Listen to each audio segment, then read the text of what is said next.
والصلاة والسلام على أشرف الأنبياء والمرسلين نبينا محمد وعلى آله وصحبه أجمعين ومن تبعهم بإحسان إلى يوم الدين أما بعد. آج کی 23ویں شب میں یہ کچھ احادیث ہیں جو غزوہ ہند سے جن کا تعلق ہے. ان احادیث کو میں آپ کے منہ سے گزار کرانا چاہتا ہوں.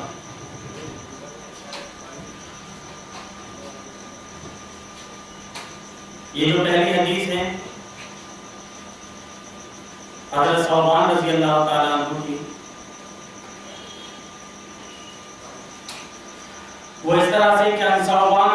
مولا رسول اللہ صلی اللہ علیہ وسلم قال رسول اللہ صلی اللہ علیہ وسلم عصابتان من امتی اعرضهم اللہ من النار، عصابۃ تغزو الہند وعصابۃ تکون مع عیسی ابن مریم علیہ السلام. یہ حدیث نسائی شریف جلد 2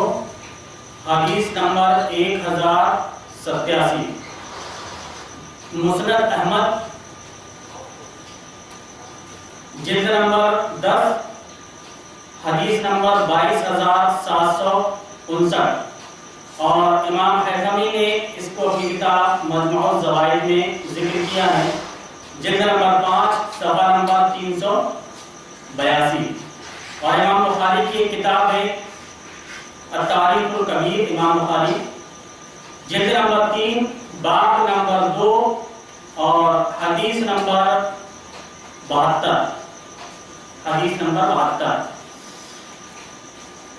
مسند احمد میں اگر کوئی اس کو دیکھنا چاہتا ہے تو حضرت ثوبان رضی اللہ تعالیٰ عنہ کی جو احادیث اکٹھا ہیں جلدوں کے حساب سے جو میں حوالے دے رہا ہوں، مطلب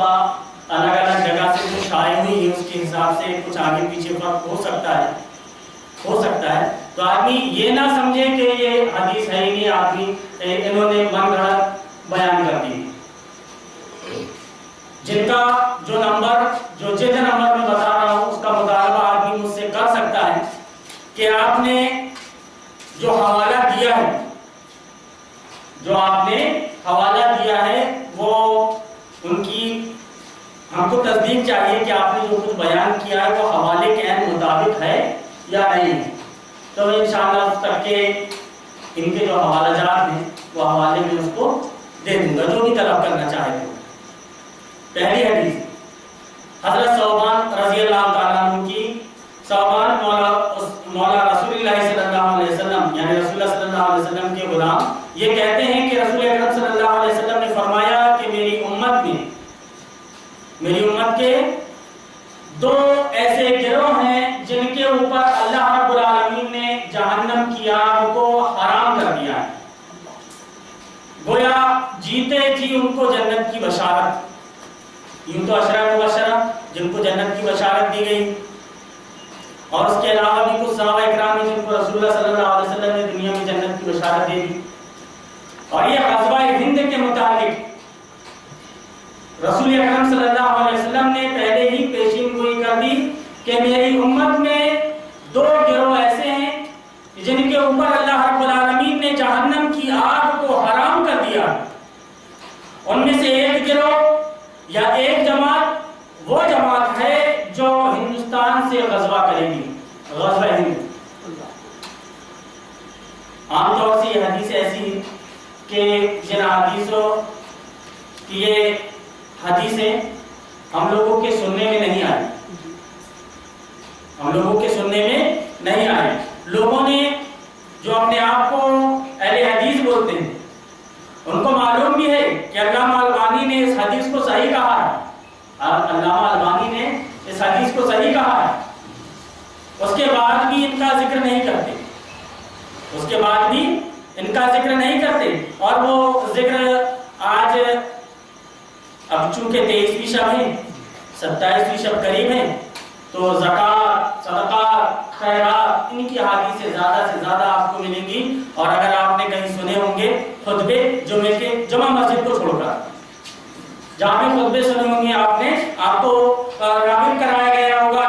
زکات دو، چندہ دو، چندہ دو، چندہ دو، زکات دو، صدقہ و خیرات کرو، اللہ رب العالمین تم کو تمہاری مغفرت فرمائے گا اور تم کو جنت کے 8 دروازے سے داخل کرے گا۔ زکات دینے کے عوض میں کہاں کون سی ایسی حدیث ہے بھائی؟ میری نگاہ سے تو کوئی ایسی حدیث گزری نہیں کہ زکات دینے کے عوض میں اللہ رب العالمین اس کو جنت کے 8 دروازے سے داخل کر دے۔ لیکن فضیلت تو بتانا پڑے گا اگر چندہ لینا ہے۔ بہرحال تو یہ وہ حدیث کہ یہ حدیث صحیح، علامہ البانی نے اس حدیث کو صحیح کہا ہے کہ وہ گروہ جو جنت جس کو جنت کی بشارت دی رسول اکرم صلی اللہ علیہ وسلم نے، وہ گروہ ہے جو ہندوستان سے غزوہ کرے گا، اور دوسرا وہ گروہ ہوگا جو حضرت عیسیٰ ابن مریم علیہ السلام کے ساتھ قرب قیامت میں ہوگا۔ قرب قیامت میں دجال کے ساتھ وہ بھرے گا، کیونکہ قیامت کے قریب حضرت عیسیٰ علیہ السلام کا نزول ہوگا، حضرت عیسیٰ علیہ السلام کا نزول ہوگا، اور اس وقت حضرت عیسیٰ علیہ السلام کی ٹکر ہوگی دجال سے۔ تو دجال سے ٹکر کے وقت حضرت عیسیٰ علیہ السلام کے ساتھ میں جو ہوگا، اور ہندوستان سے جو جہاد کرے گا، اللہ رب العالمین اس کے اوپر اللہ رب العالمین نے جہنم کی آگ کو حرام کر دیا ہے، یعنی جہنم کی آگ اس کو چھو ہی نہیں سکتی۔ اس کا حوالہ میں نے بتایا نسائی شریف جلد 2 حدیث نمبر 1087، مسند احمد جلد نمبر 10 حدیث نمبر 22759، امام حیثمی نے مجموع الزوائد میں جلد نمبر 5 صفحہ نمبر 382، اور التاریخ الکبیر امام بخاری کی جلد نمبر 3 باب نمبر 2 اور حدیث نمبر 72۔ نیز حضرت ابو ہریرہ رضی اللہ تعالیٰ عنہ کی سلسلے میں ایک حدیث اور آتی ہے کہ ابی ہریرہ رضی اللہ تعالیٰ عنہ قال وعدنا رسول اللہ صلی اللہ علیہ وسلم غزوة الہند فإن أدركتها أنفق فيها نفسي ومالي فإن أقتل كنت من أفضل الشهداء وإن أرجع فأبا هريرة المحرر۔ یہ نسائی جلد نمبر 2 حدیث نمبر 1085، مسند احمد جلد نمبر 2 حدیث نمبر 229، اور فتح الربانی حدیث نمبر جلد نمبر 14 اور حدیث نمبر 28۔ حضرت ابو ہریرہ رضی اللہ تعالیٰ عنہ سے روایت ہے کہ رسول اکرم صلی اللہ علیہ وسلم نے ہم سے غزوہ ہند کے بارے میں وعدہ کیا۔ آپ صلی اللہ علیہ وسلم نے ہم سے غزوہ ہند کے متعلق وعدہ کیا کہ ہندوستان سے غزوہ ہوگا۔ فَإِنْ أَدْرَكْتُهَا، حضرت ابو ہریرہ رضی اللہ تعالیٰ عنہ ان صحابی رسول میں سے ہیں کہ جنہوں نے نبی کریم صلی اللہ علیہ وسلم سے سب سے زیادہ احادیث سے روایت کی، اور نبی کریم صلی اللہ علیہ وسلم کے ساتھ وہ چمٹے رہتے تھے، تھوڑی دیر کے لیے بھی آپ صلی اللہ علیہ وسلم سے الگ ہونا وہ مناسب نہیں سمجھتے تھے۔ تو ان کی حدیث کے فائن ادرکتها، اگر میں اس غزوے کو پالوں تو انفق فیہا نفسی و مالی، تو میں اس میں اپنے نفس کو اپنے مال کو سب خرچ کروں، پورا اپنا جان مال سب کچھ تن من دھن سب کچھ اس میں لگا دوں اگر میں غزوہ ہند کو پالوں تو۔ حضرت ابو ہریرہ رضی اللہ تعالیٰ عنہ کہہ رہے ہیں، اور اگر میں اس میں قتل کر دیا جاؤں تو میرا شمار افضل شہداء میں ہوگا، افضل ترین شہداء میں میرا شمار ہوگا اگر میں اس میں قتل کر دیا جاتا ہوں تو۔ اور اگر اللہ رب العالمین فتح دیتا ہے، اگر اللہ رب العالمین فتح دیتا ہے، اور اللہ رب العالمین کے فتح دینے کے بعد میں جب میں وہاں سے لوٹتا ہوں تو میں ایسا ابو ہریرہ ہوں گا کہ جس کو اللہ رب العالمین نے جہنم کی آگ سے آزاد کر دیا۔ فابا ہریرہ المحرر، جہنم کی آگ سے آزاد کر دیا، ایسا ابو ہریرہ ہوں گا۔ تو یہ حضرت ابو ہریرہ رضی اللہ تعالیٰ عنہ کی حدیث ہے جو انہوں نے نبی کریم صلی اللہ علیہ وسلم سے اس کے بارے میں بیان کیا کہ رسول اکرم صلی اللہ علیہ وسلم نے ہم سے غزوہ ہند کے متعلق وعدہ فرمایا، اور یہ نبی کریم صلی اللہ علیہ وسلم کے اوپر جو وحی نازل ہوتی تھی وہ اس کی 2 قسمیں ہیں، اس کو یاد رکھیں، ایک وحی جلی، ایک وحی خفی۔ اسی کو بولتے ہیں کہ ایک وحی مطلوع اور ایک وحی غیر مطلوع۔ وحی مطلوع جو قرآن کریم کی شکل میں ہمارے سامنے موجود ہے، جس کی تلاوت کی جاتی ہے، اور وحی غیر مطلوع یعنی احادیث شریفہ۔ آپ صلی اللہ علیہ وسلم کی 23 سالہ زندگی میں جو کچھ آپ نے کیا ہے اور جو کچھ آپ صلی اللہ علیہ وسلم نے بیان فرمایا ہے، 23 سالہ زندگی میں جو کچھ بیان فرمایا ہے وہ بھی من جانب اللہ ہے، وہ بھی من جانب اللہ ہے۔ بس یہ ہے کہ اللہ رب العالمین نے اس کی تلاوت کا حکم نہیں دیا، اس کو بولتے ہیں وحی غیر مطلوب۔ غیر مطلوب کا بھی مطلب سمجھانا پڑے گا نا، وحی مطلوب اور وحی غیر مطلوب کا، کیونکہ ہم کو قرآن کی زبان سے، عربی زبان سے، نبی کریم صلی اللہ علیہ وسلم کی وہ زبان سے جس میں ہمارا پورا مواد، شریعت کا مواد موجود ہے، وہ زبان سے ہم کو دور کر دیا گیا۔ اور اس بات کی طرف توجہ بھی نہیں دلائی جاتی کہ آپ کو عربی زبان حاصل کرنا ہے، کیونکہ آپ کا دین، آپ کا سسٹم پورا اسی میں ہے۔ آپ قبر میں جائیں گے تو آپ سے عربی میں سوال کیا جائے گا، آپ کو عربی میں جواب دینا پڑے گا، وہ اس وقت کی بات ہے۔ وہاں پہ تو اللہ رب العالمین کی طرف سے ایسا حکم ہوگا کہ اس وقت آپ بولیں گے، لیکن اس وقت بولنے کے لیے بھی آپ کو سمجھنا ضروری ہے، نہیں تو صرف زبان سے ہاں ہاں لا ادری، ہاں ہاں لا ادری، ہاں ہاں لا ادری، کہ میں کچھ نہیں جانتا بھائی، میں کچھ نہیں جانتا، میں کچھ نہیں جانتا، میں کچھ نہیں جانتا، اس کے علاوہ کچھ نکلے گا نہیں۔ اس کے لیے یہ قرآن کریم کو سمجھنا، عربی زبان کو حاصل کرنا، قرآن کریم کو سمجھنا آپ کے لیے ضروری ہے۔ امام بخاری کے استاد، غزوہ ہند کے متعلق امام بخاری کے استاد نعیم بن حماد الخزائی، نعیم بن حماد الخزائی، ان کی کتاب ہے کتاب الفتن، اس میں حضرت ابو ہریرہ رضی اللہ تعالیٰ عنہ کی حدیث انہوں نے ذکر کی ہے، جس میں صاف صاف یہ واضح ہوا ہے کہ یغزو الہند بکم جیش، یغزو الہند بکم جیش یفتح اللہ علیہم حتی یاتوا بملوکہم مغللین بالسلاسل یغفر اللہ ذنوبہم فینصرفون حین ینصرفون فیجدون ابن مریم بالشام۔ کہ نعیم بن حماد الخزائی نے جو حدیث بیان کی ہے اس میں یہ ذکر کرتے ہیں کہ نبی کریم صلی اللہ علیہ وسلم نے فرمایا کہ میری امت کا ایک گروہ ہندوستان سے جہاد کرے گا، یغزو الہند بکم جیش، تم میں سے یعنی نبی کریم صلی اللہ علیہ وسلم کی امت میں سے ایک گروہ ہندوستان سے جہاد کرے گا، اور اللہ رب العالمین اس گروہ کو ان پر یعنی ہندوستانیوں پر اللہ رب العالمین اس گروہ کو فتح عطا کرے گا، اس گروہ کو فتح عطا کرے گا، اور پھر اس کے بعد میں حتی یاتوا بملوکہم، یہاں تک کہ وہ ان کے بادشاہوں کو، ان کے حکمرانوں کو پابند سلاسل کر کے، مطلب زنجیروں میں جکڑ کر وہ ان کو لے کر آئیں گے۔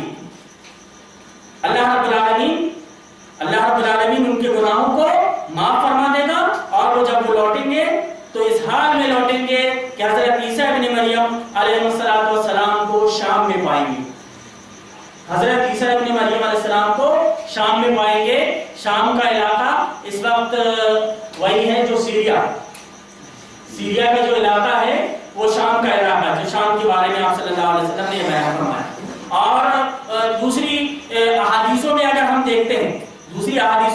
دیکھتے ہیں تو بہت سی ایسی احادیثیں ہیں جس میں آپ صلی اللہ علیہ وسلم نے جہاں مکہ کی فضیلت بیان کی،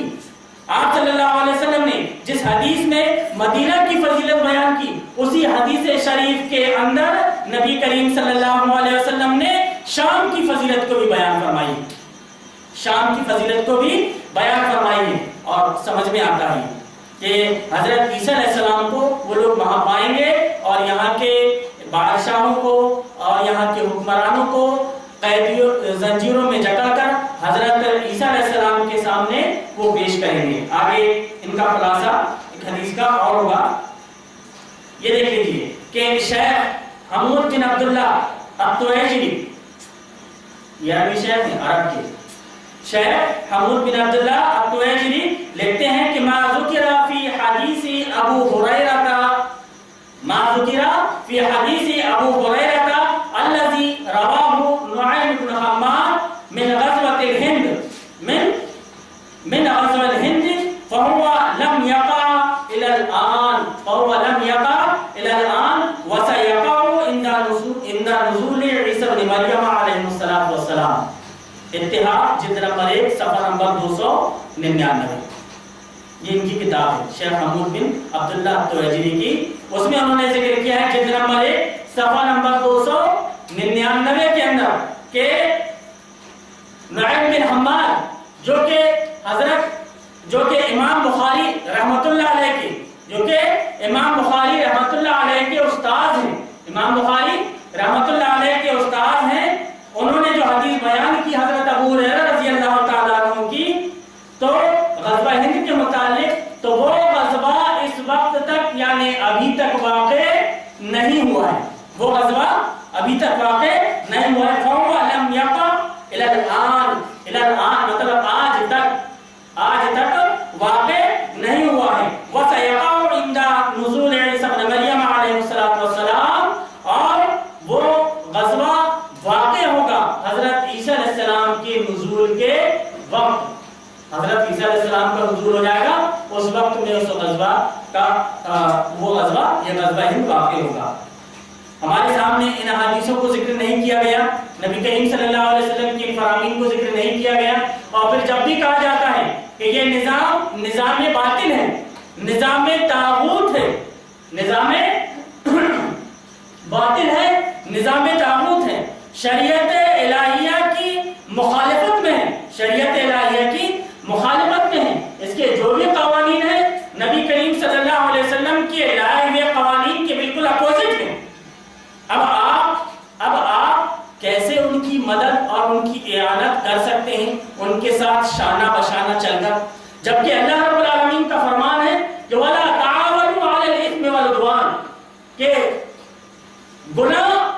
اور سرکشی کے کام میں آپ کسی کی مدد نہیں کر سکتے،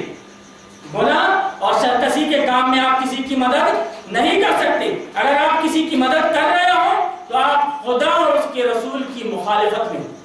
خدا اور اس کے رسول کی مخالفت میں ہو۔ کیوں؟ کہ آپ ایسے شخص کی مدد کر رہے ہو یا ایسے شخص کے ساتھ شانہ بشانہ چل رہے ہو جو آپ کے خدا کے نازل کردہ سسٹم کی مخالفت میں ہے، جو اس کی مخالفت کر رہا ہے۔ یوں تو ہم سورہ فاتحہ ہر نماز میں پڑھتے ہیں، چاہے وہ فرض ہو یا سنت ہو یا نفل ہو، اس میں اللہ رب العالمین سے ہم یہ دعا کرتے ہیں کہ اللہ رب العالمین ہم کو یہ یہود و نصارہ کے راستے پر چلنے سے بچا۔ مغضوب علیہم الضالین سے مراد کون ہے؟ یہ ان سے مراد یہود و نصارہ ہیں، ان سے مراد یہود و نصارہ ہیں، اور ہم اللہ رب العالمین سے دعا کر رہے ہیں کہ اللہ رب العالمین تو ان کے راستے پر ہم کو چلنے سے بچا، ان کے راستے پر ہم کو چلنے سے بچا، ان کے اوپر تیرا غضب نازل ہوا، ان کے اوپر تیرا غضب نازل ہوا۔ اقتضاء الصراط المستقیم، اقتضاء الصراط المستقیم علامہ ابن تیمیہ کی کتاب ہے، اس کی کتاب کے صفحہ نمبر 11 کے اندر انہوں نے یہ بتایا ہے کہ یہ مغضوب علیہم اور ضالین سے مراد، مغضوب علیہم اور ضالین سے مراد یہود و نصارہ ہیں، اور ان کا یہ کام ہے کہ ابتدا سے لے کر یعنی جب سے نبی کریم صلی اللہ علیہ وسلم کی بعثت ہوئی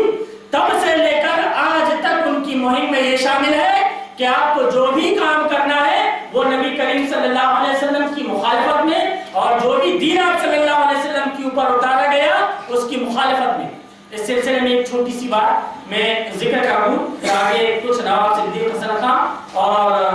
سید نور الحسن خان، یہ نواب صدیق حسن خان کے بڑے فادر ہیں، ان کے حوالے سے غزوہ ہند کے متعلق کچھ باتیں اور ذکر کروں گا، لیکن اس سے پہلے یہ بات کو ذکر کر دینا بہت زیادہ ضروری سمجھ میں آ رہا ہے کہ اس کو ذکر کر دیا جائے۔ حضرت صفیہ بنت حیی بن اخطب، حضرت صفیہ رضی اللہ تعالیٰ عنہ، یہ نبی کریم صلی اللہ علیہ وسلم کی زوجہ مطہرہ میں سے تھی۔ ان کے والد یہودی عالم تھے اور بہت بڑے یہودی عالم ان کے والد، اور حضرت صفیہ رضی اللہ تعالیٰ عنہ کے چچا وہ بھی ایک بڑے یہودی عالم تھے، دونوں یہودی عالم۔ حضرت صفیہ رضی اللہ تعالیٰ عنہ کہتی ہیں کہ میں اپنے گھر کے اندر موجود تھی، میرے والد سے میرے چچا نے پوچھا کہ یہ محمد کیا وہی شخص ہے جس کے بارے میں ہماری کتابوں میں وارد ہوا ہے، ذکر آیا ہے ہماری کتابوں میں؟ کہا کہ ہاں یہ وہی ہے۔ ان کے چچا کو حضرت صفیہ کے والد نے یہ جواب دیا کہ ہاں یہ وہی محمد ہے جس کے بارے میں ہماری کتابوں میں پیشین گوئی کی گئی ہے کہ ایک نبی آنے والا ہے جس کا نام احمد ہوگا، جس کا نام محمد ہوگا، یہ وہی نبی ہے۔ ان کے چچا نے اس اس کے بعد میں ان سے پوچھا کہ اب آپ کا کیا ارادہ ہے، کیا ہم ان کے ساتھ میں ہو لیں گے؟ تو انہوں نے کہا کہ نہیں، میں جب تک زندہ رہوں گا، میں جب تک زندہ رہوں گا اس نبی کی مخالفت کرتا رہوں گا، میں جب تک زندہ رہوں گا اس نبی کی مخالفت کرتا رہوں گا، اس نبی کی مخالفت کرتا رہوں گا، یعنی اس نبی کی اور اس نبی کا جو مشن ہے اس کے مشن کی مخالفت کرتا رہوں گا۔ اب یہ بات بھی کوئی میں اپنی طرف سے کر کے بیان نہیں کر رہا ہوں، آپ یہ بات کو سیرت ابن ہشام جلد نمبر 2 اور صفحہ نمبر 165 میں دیکھ سکتے ہیں۔ ابھی آپ پیٹرن چل رہا ہے نا کہ یہ جلد نمبر، یہ صفحہ نمبر، تو آپ دیکھ لیں بھائی، یہ اٹھا کر کے دیکھ سکتے ہیں۔ موبائل میں بھی آپ کی کتاب ڈاؤن لوڈ ہو سکتی ہے، جا کر کے آپ کتاب کو دیکھ لیں اور کتاب کو کھول کر کے جلد نمبر کھول لیں، صفحہ نمبر کھول لیں، بات آپ کے سامنے واضح ہو جائے گی۔ تو ہم کو اس بات سے یہ پتہ چلا کہ نبی کریم صلی اللہ علیہ وسلم کی مخالفت کرنا، آپ صلی اللہ علیہ وسلم کے سسٹم کی مخالفت کرنا، آپ صلی اللہ علیہ وسلم جس طریقے کو لے کر کے آئے تھے، جس طریقے کو آپ نے نافذ کیا مدینہ کے اندر، اس سسٹم کے بارے میں کہہ دینا کہ کچھ لوگ ہیں جو اقتدار چاہتے ہیں، نبی کریم صلی اللہ علیہ وسلم کو تو مکہ میں نبوت بھی پیش کی گئی تھی اور کہا گیا تھا کہ آپ اگر کسی خوبصورت عورت سے شادی کرنا چاہتے ہیں تو بالکل ٹھیک ہے، کر سکتے ہیں آپ، بس بات کو لا کر کے یہاں سے کٹ۔ نبی کریم صلی اللہ علیہ وسلم نے اقتدار کو بھی لات مار دیا اور وہ عورت کو بھی لات مار دیا۔ لات کیوں مارا؟